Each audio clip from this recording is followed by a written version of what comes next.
I found that nothing in life is worthwhile unless you take risks. Nothing. Nelson Mandela said, there is no passion to be found playing small and settling for a life that's less than the one you're capable of living. Now, I'm sure in your experiences in school and applying to college and picking your major and deciding what you want to do with life, I'm sure people have told you to make sure you have something to fall back on. Make sure you got something to fall back on, honey.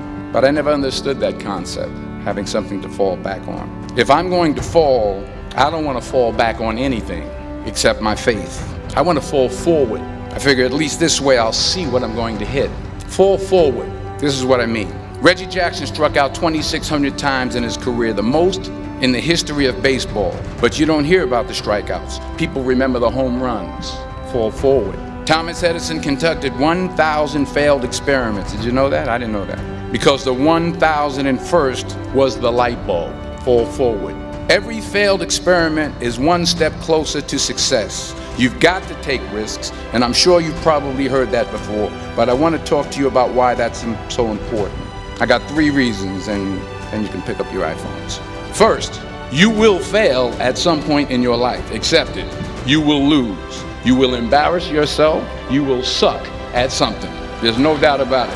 And I know that's probably not a traditional message for a graduation ceremony, but hey, I'm telling you, embrace it, because it's inevitable, and I should know.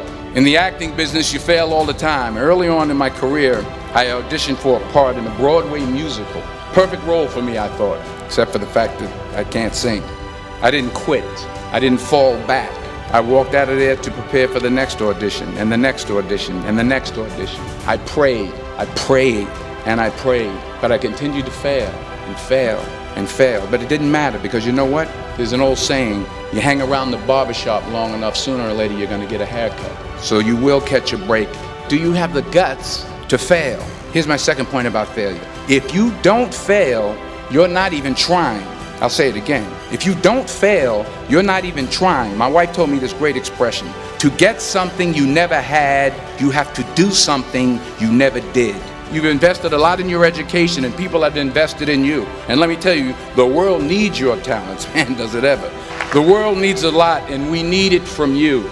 We really do. We need it from you young people. I mean, I'm not speaking for the rest of us up here, but I know I'm getting a little grayer.